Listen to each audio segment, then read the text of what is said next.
This is Carolina Business Review. Major support provided by Colonial Life, providing benefits to employees to help them protect their families, their finances, and their futures. High Point University, the premier life skills university focused on preparing students for the world as it is going to be.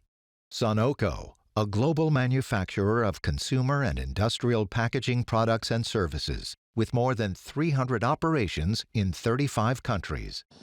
So happy spring. We have had a few cold snaps and scares for sure, but it's safe to say that the seasons are changing. Welcome again to the most widely watched and the longest running program on Carolina business, policy, and public affairs, seen each week across the Carolinas for more than 30 years. Thank you for supporting it that long. Things may be challenging right now in policy and in communities, but spring always makes us feel better in the Carolinas. We'll unpack some of these issues, what might be happening now, where we're headed, etc. And later on, he has certainly been outspoken recently. The treasurer of North Carolina, Dale Folwell, joins us again. Stay with us. Major funding also by Blue Cross Blue Shield of South Carolina, an independent licensee of the Blue Cross and Blue Shield Association, and Martin Marietta, a leading provider of natural resource-based building materials, providing the foundation on which our communities improve and grow. On this edition of Carolina Business Review, Anna Beavon Gravely of NC Free, and special guest Dale Folwell, North Carolina State Treasurer.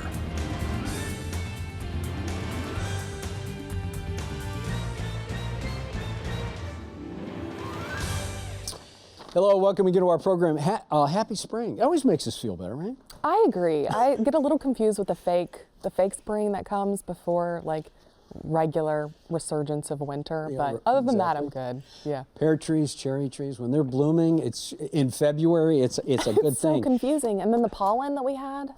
Yeah, first world problems though, right, AB? You're right. You're right. Well, welcome again.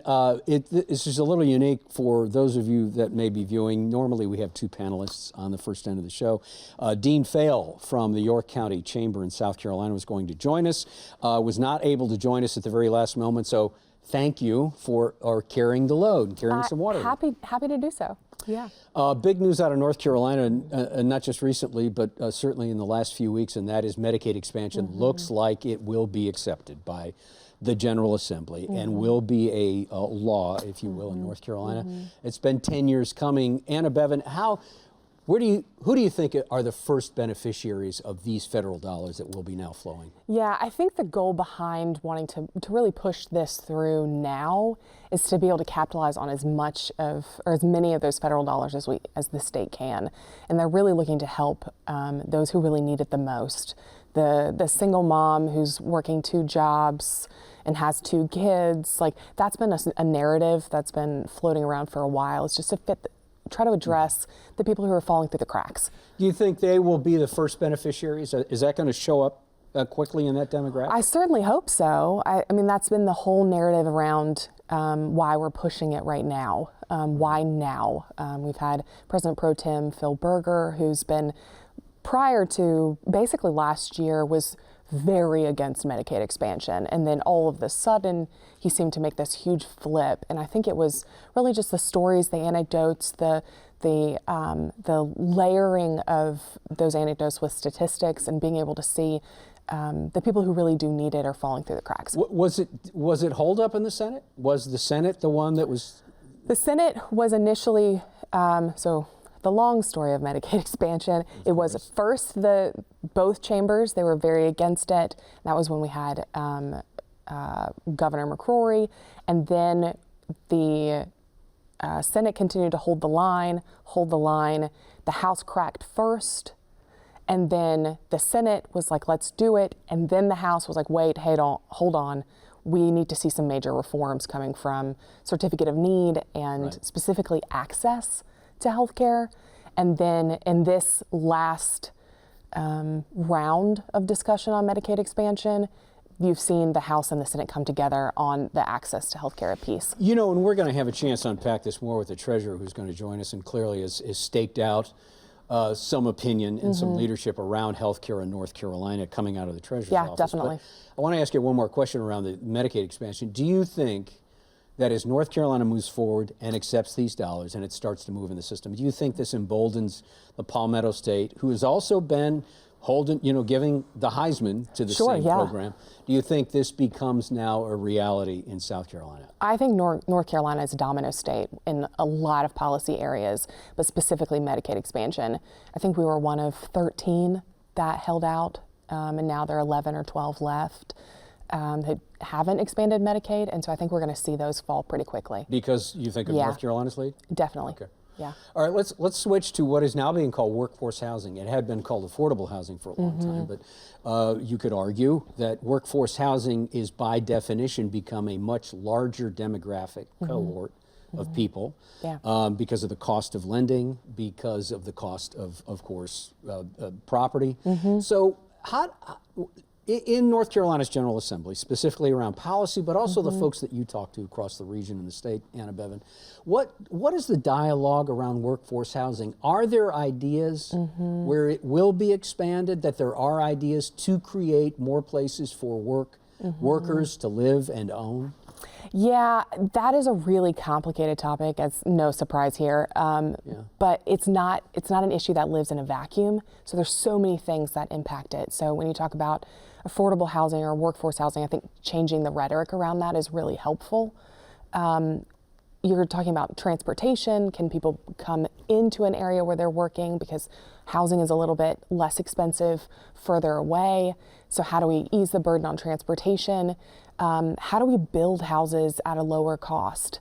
Because that's where we're running into some of the major spikes in housing costs. It's because it's just more expensive right now to build.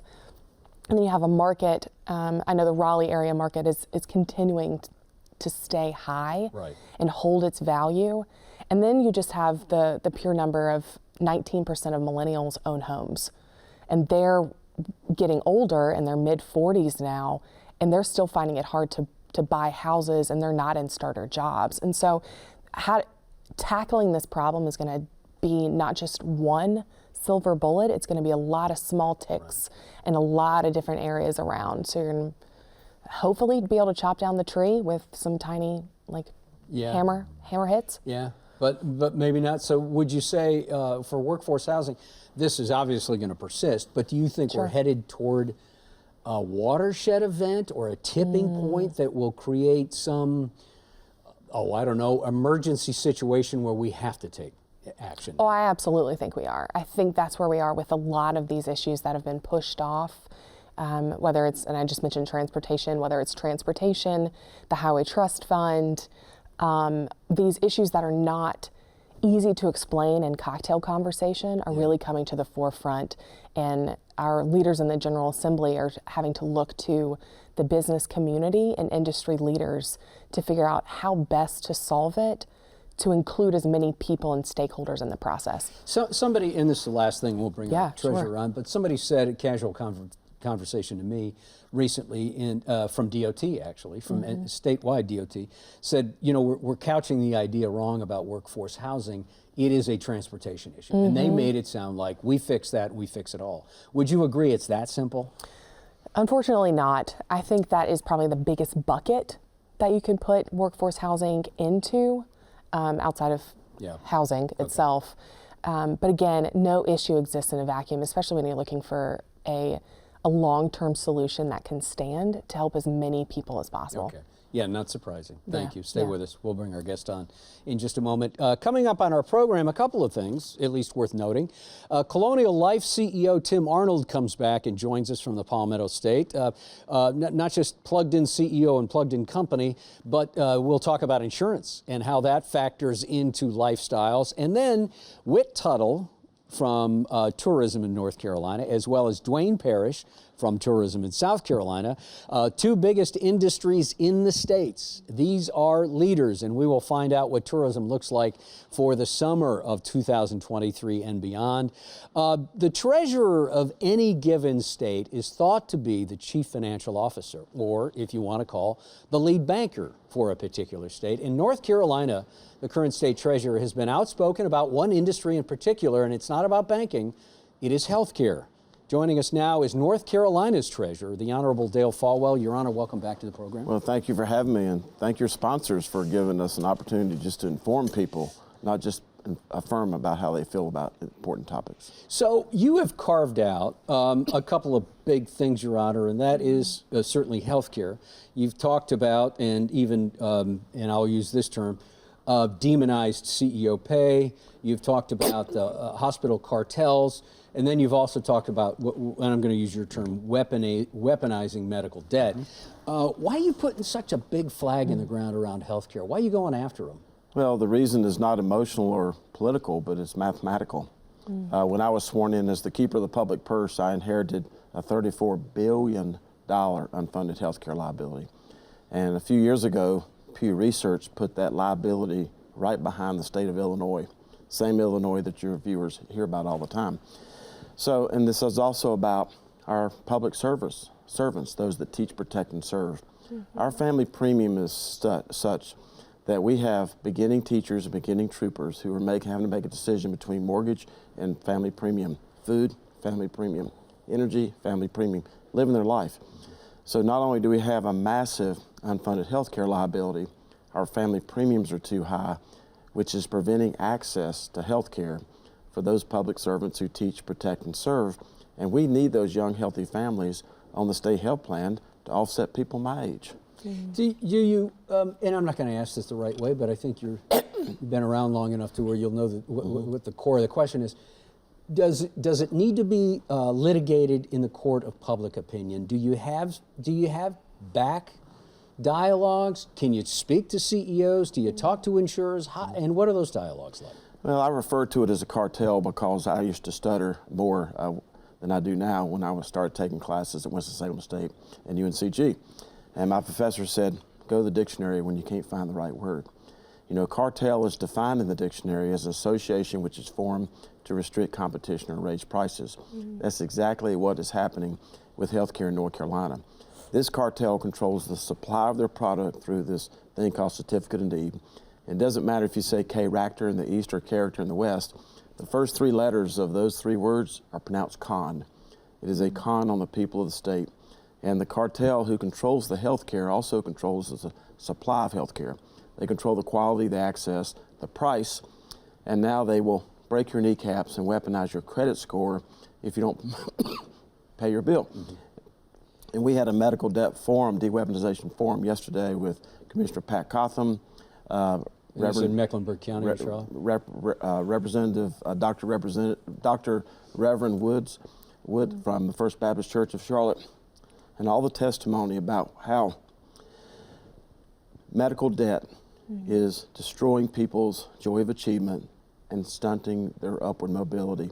People cannot see themselves past their poverty now, not because of the murderous invasion of Ukraine, not because of COVID, not because of acts of God, because of things associated with medical debt. And these are the words that match the problem. And on top of that, we're the only first state to ever have in our Constitution, Article 34, that perpetuities and monopolies are against the free will of our society. I'm going to give you a chance to get a drink of water here because I know that it probably struggles a little bit with coughing. But so the idea is, and I promise I'm going to give you a chance to answer your question. How do you, and the way you articulate it, obviously, is dramatic, but it's also attention-getting. How do you, I know you don't, and I want to put words in your mouth, I know you're not saying they're malevolent, but is there some other force that's going on with hospitals as you see it?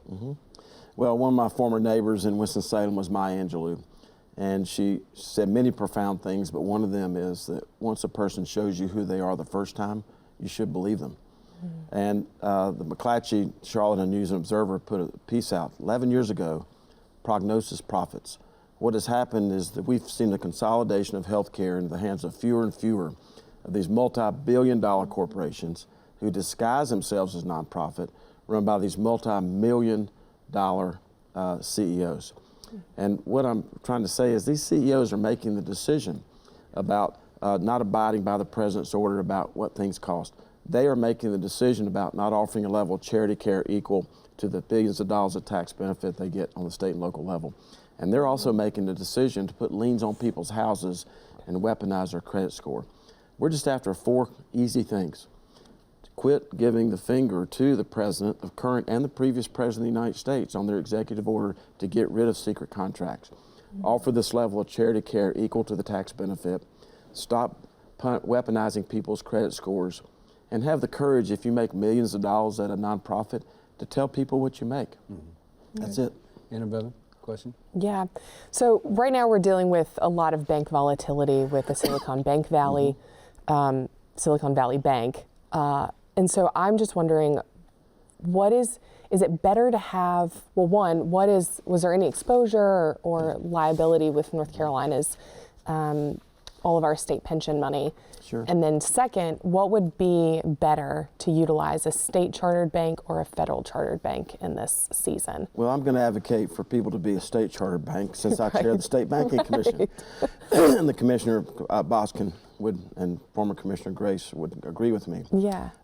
We now regulate 36 banks in North Carolina that are state chartered. Some that your viewers obviously have heard of are BB&T Truist, still state chartered, First Citizens, First Bank, as well as a lot of great community banks. I'm wearing this lapel pin today, it has NC on it. As far as North Carolina's balance sheet that you talked about in the earlier segment, NC stands for Nothing Compares. Today, as we sit here, as far as the banking crisis, which has been unfolding for the last 8 days, NC stands for No Crisis. Our banking staff, commission staff, has been working diligently to make sure that North Carolina remains a very solvent state, and that the banks who are state chartered are not getting out over their skis. At the end of the day, with all the finger pointing going on, this is about something that's been in existence since the beginning of time, and that is greed. We have individual CEOs who swang for the fences, who took the money that they were entrusted with, and they got upside down in terms of the short-term deposits versus their investments in long-term bonds. Those bonds fell about 20% last year. That is what has put us in this situation today. So currently there is no crisis in North Carolina, but the reason for that is that we have a greater percentage of our deposits in North Carolina that are chartered by in-state banks that are insured. So there's no panic for any people to take their money out of the bank. It's a big thing.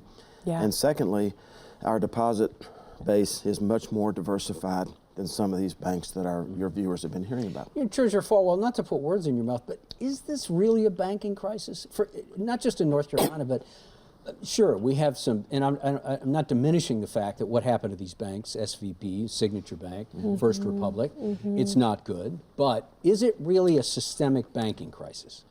Well, it could be, and it could come from a non-systemic situation to a contagion. Right. And that's why Commissioner Boskin and myself as chair of the State Banking Commission are very diligent about, saying the reality of what's going on in North Carolina. I will remind you of what Warren Buffett said 38 years ago. I won't say exactly what he said, but you can't tell who doesn't have a bathing suit on until the tide goes out. Right. And the tide went out on SVB. And what has happened is last year, for the first time in even our lifetimes, we had a double-digit decline in the stock market and even a double-digit decline in the bond market. And that has put tremendous pressure on the balance sheets of these banks that has resulted in the defaulting. Yeah, okay. Anna Beavon, question? Yeah, so looking at how much, this is a hypothetical, theoretical question, looking at how much money we have as a state and looking to, how do we... In the budget, you mean? Yes, in the budget, good clarification. In the budget, what would be your top places from a treasurer perspective to put that money? Well, the top places remain to fully fund the state pension plan, which the General Assembly's been doing, to fully fund the state health plan, especially given any risk that Medicaid expansion may bring on, us having to cross-subsidize things in the state health plan with any kind of Medicaid expansion. And so to put more money toward our unfunded health care liability. And we continue to pay off the state debt. Your viewers have never heard anyone say this at any level of government, but the state debt of North Carolina, the general obligation debt, is going to fall 60%, 60 over an 8-year period of time, not 6. And 5 of those years are already in the rearview mirror, and the next 3 years are in the oven. So the other thing that NC stands for is, going back to your point about the balance sheet of North Carolina, nothing compares. We have many other state treasurers who, calling me and asking me what I'm doing about borrowing money in this high interest rate environment. And I had to inform them we're actually retiring debt and investing money in this high interest rate environment. And that's one reason, one of the many reasons is that we got designated last year. Number one for business. Is because of the certainty that paying off 60% of your state debt brings to anyone who's thinking about expanding or relocating to North Carolina, and also any type of regulatory reform that's gone on. So we're in fantastic shape. So I would advise to keep fully funding the pension plan, the health plan, but also to put money toward our unfunded health care liability. Winston-Salem did this 34 years ago. They hardly have a health care liability. Under Mayor Vinroot. As a city? As a city. And Mayor Vinroot, Charlotte started this 31 years ago. They have $160 million in reserve toward their health care liability. So this is not something that just fell out of the sky. This is something that people have known about for 3 or 4 decades. And we do have examples of cities and counties across North Carolina who actually did something about this. So let me ask you, as a formal legislator, as North Carolina's top banker, top CFO, as someone who has come out for healthcare reform, let me ask you about one other issue that goes on, and this is not just specific to North Carolina. South Carolina has the exact same challenge. Rural hospitals. Some of them are not solvent. Some of them have a tough near term even to stay afloat. Is there another way we need to be thinking about rural hospitals with all of these things that you've discussed on this program so far? And how can we save them? How can we think about them differently? Well, I think the cartel has no interest in rural health care. What they have an interest in doing is squeezing rural health care and turning them into glorified emergency rooms so everybody has to be transported back to the motherships. We're going to be doing some more research on this in addition to the research that we've just done on how much money they make on Medicare, how much they made during COVID, how much these CEOs make. We've got more reports coming out. It's not just the Treasurer's Office saying this, it's us partnering with Rice University as a peer review, Johns Hopkins University. We have all the data, but then we give that data to these outside peer review people to make sure that we're looking at this right. What we need is a commitment to rural health care, independent, not under the arms of the cartel, independent, accessible, high quality, and profitable. Now, just to give you an example, Gene Woods at Atrium, he used to sign the check of Terry Aiken, who was the CEO of Cone Health. Greensboro is one of the most monopolistic urban areas in the United States in terms of health care. Terry Aiken signed the check of the lady at Randolph Memorial. You see how this cartel works? What I'm telling your viewers is an absolute fact. So the head of Atrium was signing the check of the head of Cone Health, and the Cone Health person was signing the head of the Randolph Memorial. All this needs to be unpacked. Well, in the short term, what can be done about rural hospitals? Well, what needs to be done is needs to be a commitment to keep rural hospitals independent, profitable, accessible, and high quality. That's what needs to happen. And there has to be a commitment to do that. And I'm the keeper of the public purse, but it seems like on this particular topic that I'm also having to be the protector of the consumer. And you start out this whole segment about how much we've said about this, and we have to say it, for mathematical reasons. But in the words of former Congressman John Lewis, I get into good trouble every day, and this is the right kind of trouble to be into to advocate for the forgotten woman and the forgotten man of our state who cannot afford health care. We have less than a couple minutes left. Do you have a question? Yeah, so when you talk about independent, these rural hospitals remaining independent, do you, in talking about the CEO pay, is that like the first step toward shining light on some unknown pieces within the healthcare industry? Sure. Well, these CEOs are the ones that are making the decision about not offering the charity care. They've turned into these, quote, nonprofit corporations have turned into real estate development and investment banking firms. And they're also making the decision about whether to penalize people's credit scores, which impact the cost of their cell phone, their basic liability or insurance on their car. You talked about housing in the last segment. These credit scores associated with this medical debt prevent certain people from getting housing in this state. And I can tell you, as the state treasurer and chair of the banking commission, there are certain jobs you can't apply for in North Carolina because of your credit score, which may be deemed by medical debt.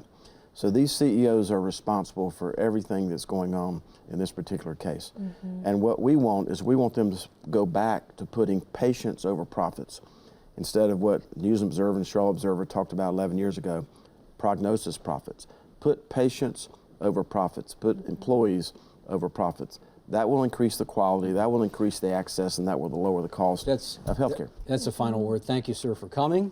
Thanks for your service, and best of luck going forward. Nice Thank to you. See you again. Anna Beavon, thanks for being the one that fills in for two panelists. You could do it. Happy to do so. Well done. Thank you. Nice Thank to see you.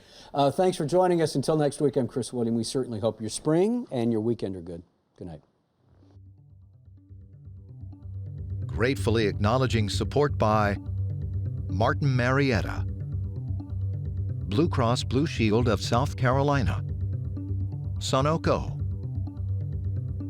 High Point University, Colonial Life, and by viewers like you. Thank you. For more information, visit carolinabusinessreview.org.